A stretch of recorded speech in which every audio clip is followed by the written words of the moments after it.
नमस्ते दोस्तों, कैसे हैं आप सब। आपका मेरे चैनल पर बहुत बहुत स्वागत। फ्रेंड्स, आज जिस केक की वीडियो लेके आई हूँ मैं, ये 2 टियर केक है और ये मैंने बनाया था अपनी बेटी के बर्थडे के लिए। और ये मैंने पूरा केक वाइट कलर से बना के तैयार करा है। तो ये मेरा केक एकदम वाइट ब्यूटी केक है और इसका फ्लेवर है मैंगो फ्लेवर, क्योंकि उसी की डिमांड थी। उसने महीने भर पहले से ही कह रखा था कि मम्मी मेरे बर्थडे पर केक आप बनाना मैंगो फ्लेवर।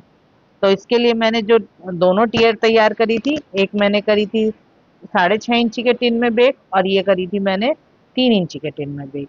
और इसकी मैंने ये वाला हाइटेड थोड़ा सा तैयार करा था, वो नॉर्मल हाइट का मैंने उसको बेक करा था। और जब ये मेरे स्पॉन्ज बिल्कुल ठंडे हो गए तो अब इनकी मैं कटिंग करके और लेयरिंग कर रही हूँ। तो इस वाले छोटे वाले की सबसे पहले करी और इसमें मैंने बनाई 5 लेयर। और इसमें अंदर मैंने हल्का सा क्रश डाला क्रीम के बाद। फिर मैंने डाले इसमें मैंगो को छोटे छोटे पीस में कट करके। और ये जो मैंने आम लिया था, ये मैंने लिया था सिंदूरी, क्योंकि हमारी तरफ यही आम इस टाइम सबसे बढ़िया आ रहा है। और इसमें कोई रेशे भी नहीं होते। आम हमेशा ऐसा ले जिसमें कोई रेशे ना हो। एकदम अच्छा फ्लैशी सा आम लेकर जो काफी मीठा हो, ऐसा आम हमें यूज करना है।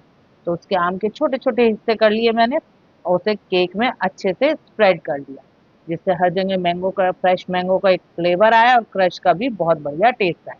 इस तरह से मैंने सारी लेयरिंग अपनी तैयार कर ली। अब इसको मेरे को शिफ्ट करके बोर्ड पे और फ्रिज में रखना था, जिससे ये अच्छे से सेट हो जाए।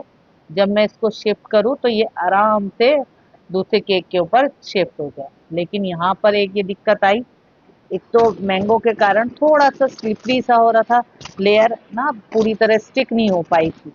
तो जब मैं इसको शिफ्ट कर रही थी तो ये हल्का सा बोर्ड पर जाते टाइम टेढ़ा हो गया, ये देखो लुढ़क गया एकदम से इसको। लेकिन मैंने ठीक करके इसको फ्रिज में सेट होने के लिए रख दिया। इसी तरह मैंने ऊपर वाली लेयर की भी इसी तरह बिल्कुल आइसिंग करी, इसमें भी मैंगो के चंक्स डाले, पीस डाले और क्रश डाले। तो दोनों लेयर का बिल्कुल फ्लेवर एक जैसा था और बहुत बढ़िया टेस्ट आ रहा था इसमें। क्रश की जगह आप मैंगो की प्योरी भी डाल सकते हैं। मैंगो को पीस ले, उसमें जरा सी चीनी को मिक्स कर ले और प्योरी भी डाली जा सकती है।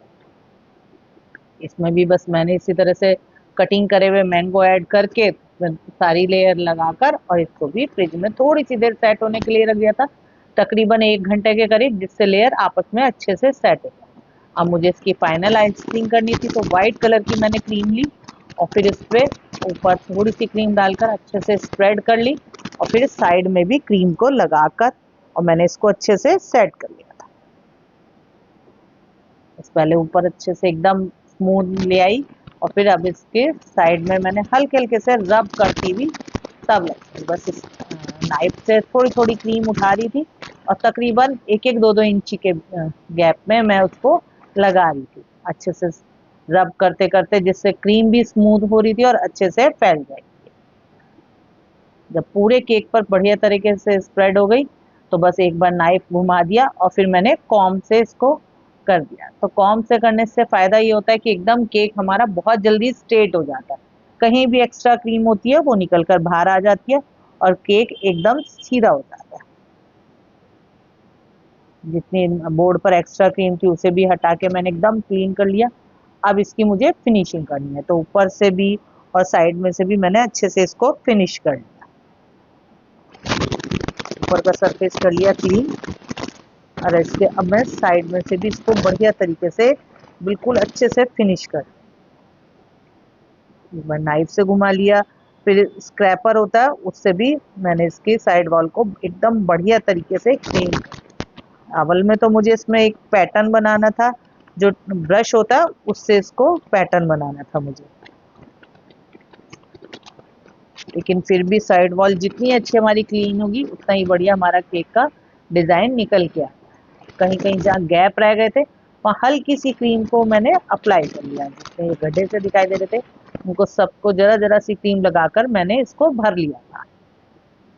ये केक इतना बढ़िया बन के तैयार हुआ था, बहुत सुंदर। थोड़ी सी कमियां रह गई थी लेकिन उसके बाद भी केक बहुत अच्छा बन के तैयार हुआ था, क्योंकि इसके ऊपर वाली लेयर ने मुझे काफी परेशान करा। या तो उसमें मैंगो ज्यादा हो गए, क्या हुआ उसमें से थोड़ा सा दिक्कत आई, लेकिन बाद में मैंने उसको संभाल लिया था। अब इस सिलिकॉन ब्रश से मैंने एक जिगजैग वाला पैटर्न बनाया और फिर थोड़ा सा ये मैंने जो है सिल्वर स्प्रे को, डस्ट को स्प्रे कर दिया। इससे केक में एक अलग सी शाइन आ गई। अब मुझे इसमें डॉवल्स डालने थे, क्योंकि जिससे केक मेरा जब ऊपर वाली लेयर लगाऊं तो बैठे नहीं। तो उसके लिए मैंने ये तो जो स्ट्रॉ होते हैं प्लास्टिक वाले, उनको केक के नाप का ही काट कर, और वो 4 स्ट्रॉ इसमें मैंने फिट कर दिए थे, और उतनी जगह में फिट करे जहाँ मेरी ऊपर वाली लेयर आनी थी, जिससे ऊपर वाली लेयर का सारा वेट केक के ऊपर न जाके स्ट्रॉ के ऊपर जाए। और इसको बस हल्के से क्रीम लगाकर मैंने ढक दिया उसको। अब इसको रख दिया एक साइड। अब नीचे वाली को भी, ऊपर वाली लेयर को भी इसी तरह हमें तैयार करना था, फिनिश करना था। अब आप ये देखो, ये लुढ़कने की वजह से हल्का हल्का सा टेढ़ा हो गया था, तो इसको मैं धीरे धीरे से सरका के तब सेट कर दिया। और इसको मैंने हाथ से भी हल्का हल्का सरका के तब किया। इस पर भी इसी तरह सिलिकॉन के ब्रश से एक मैंने पैटर्न बना लिया, ऊपर भी उसके टॉप पर भी बिल्कुल एकदम सर्कल में ले आई। यहाँ तक बिल्कुल ठीक था, लेकिन असली दिक्कत आई जब मेरे को इसको शिफ्ट करना था। बीच में मैंने डाला एक डॉबल, और ये नाइफ से घुमाते हुए मैं इसके बिल्कुल से बोर्ड पे से हटा लिया। लेकिन ये बोर्ड पे से हटने में भी थोड़ी दिक्कत कर रहा था, या तो इसके जो नीचे वाली लेयर है उसमें हल्का सा पानी एक्स्ट्रा हो गया, तो ये बोर्ड पर चिपक गया था। अब मैंने इसको यहाँ तक तो शिफ्ट कर दिया, लेकिन नाइफ निकलने में बहुत दिक्कत कर रहा था, उससे थोड़ी सी लेयर इसकी बाहर आ गई। तो देखो, मैं नाइफ से हल्के हल्के से अंदर को प्रेस करते हुए सेट कर दिया। बिल्कुल हल्के हाथ से इसको मैंने प्रेस करा, फिर डॉवल्स को जो है अंदर तक मैंने से स्टिक कर दिया। पहले नाप के काटा, इसे बाहर निकाल के नाप लिया, और फिर काट कर और पूरा का पूरा अंदर तक इंसर्ट कर। जहां से मेरी लेयर निकल के आ गई थी, वहां पे हल्का हल्का सा क्रीम को मैंने अप्लाई करा, और इसको अब मैं स्मूथ कर लूंगी। अवल में तो जो मेरे को डिजाइन बनाना था, उसमें ये सारी कमियां अपने आप ही छिप जाएंगी, लेकिन फिर भी मैंने इसको अच्छे से स्मूथ करा। जितना मैं कर सकती थी उतने अच्छे से इसको फिनिश करने की मैंने एकदम बढ़िया तरीके से कोशिश करी। अभी देखो, काफी हद तक हो गया। अब मेरे को इसमें लगाने हैं स्प्रिंकलर। तो इसके लिए जो मैंने स्प्रिंकलर चुने हैं वो बिल्कुल मोती जैसे थे। हमारे घर में जो गेस्ट आए थे, उन्हें तो एक बार में यही लगा कि मैंने इसमें रियल मोती लगाए। बस 3 वाइट कलर के मैंने इसमें गुलाब लगाए। अब मुझे इसमें जो दूसरे फूल ऐड करने थे, वो करने थे ये गुलदाउदी के। और ये मैं लाई थी मंदिर के बाहर से, जो माला बेचने वाले थे उनसे लेके आई थी। तो ये मेरे को बहुत सस्ते भी पड़ गए थे, लेकिन इसमें डंडी नहीं थी, तो मैंने एक टूथपिक लेकर और उसे बीच में से 2 हिस्से करके और इसके बीच में लगा दिया।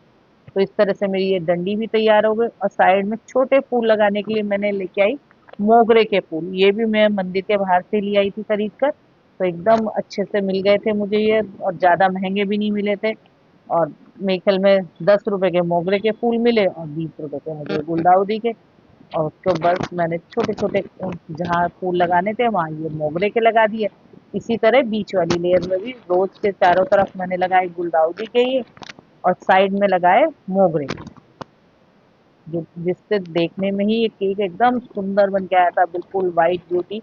और बहुत अच्छा केक लग रहा था, सभी को बड़ा सुंदर लगा। लेकिन बच्चे तो, इसका भाई उसको चिढ़ा रहा था कि मम्मी ने तो तेरा केक बहुत गंदा सा बनाया, बिल्कुल भी अच्छा नहीं बनाया। लेकिन जब उसने केक देखा तो वो भी बहुत खुश हो गई कि हाँ मम्मी बहुत सुंदर केक बनाया। सभी को केक बहुत सुंदर लगा। आगे मैंने उसके बर्थडे की सेलिब्रेशन की हुई वीडियो लगाई है, आप जरूर देखना उसको। इस तरह से ये सेकंड वाली लेयर भी हो गई। जहां जहां कहीं गैप दिखाई दे रहे थे, जहां थोड़ी सी कमियां थी, वहां फ्लावर से सब छुप गई। कुछ भी नहीं पता चला कि हाँ मेरी यहाँ से केक की लेयर निकली। ऊपर वाली लेयर को भी मैंने इसी तरह कर लिया। सारे फूल में मैंने छोटी छोटी टूथपिक डाल दी थी, तो इससे आराम से ये स्टिक हो गए। अगर मैं बिना टूथपिक के लगाती तो इसका थोड़ा सा गिरने का डर रहता। और जब नीचे वाली लेयर लगाई तो इसमें ये येलो कलर जो है बीच का, वो दिखाई नहीं दे रहा था, उसकी पत्तियां बीच में आ रही थी। तो मैंने शुरुआत की एक एक लेयर की पत्तियां हटा दी, तो उससे एकदम जो फ्लावर है खिला हुआ सा दिखाई दे रहा, और बहुत सुंदर उसका येलो कलर भी दिख गया। इस तरह से मेरे केक की पूरी डिजाइनिंग हो गई पूरी। उसके बाद बस मुझे इसमें स्प्रिंकलर लगाने थे, तो जैसे नीचे मैंने बड़े वाले लगाया उसी तरह के छोटे भी आते हैं। इसमें पूरे पैकेट में कई सारे शेप के और कई सारे साइज के स्प्रिंकलर है। तो बीच वाली लेयर में मैंने लगाया उससे छोटे वाले स्प्रिंकलर, और ऊपर वाली लेयर में लगाए उससे भी छोटे वाले, बिल्कुल छोटे छोटे वाले इसमें मैंने ऊपर लगाए। तो केक हो गया था बस इस तरह से कंप्लीट, और जो देखने में भी बहुत सुंदर लग रहा था। और आजकल के सीजन के हिसाब से मैंगो का फ्लेवर बहुत बढ़िया लग रहा था, एकदम रिफ्रेशिंग सा लग रहा था, क्योंकि बीच बीच में कहीं कहीं मैंगो के चंक्स आ रहे थे, तो वो बहुत रिफ्रेशिंग। मेरी आपसे रिक्वेस्ट है, अगर आपको ये वीडियो पसंद आए तो इसे लाइक जरूर करें और अपने दोस्तों के साथ शेयर करें, और उसको कमेंट करके जरूर बताएं कि आपको ये केक कैसा लगा और उसकी डिजाइनिंग कैसी लगी और कैसा आपको इसकी वीडियो लगी।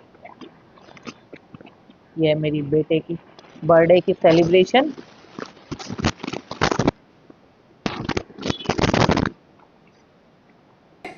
18 तारीख को बर्थडे था, तो तब मैंने उसके लिए बना के तैयार करा। Happy birthday to you. और ये है केक का final look. Thank you for watching.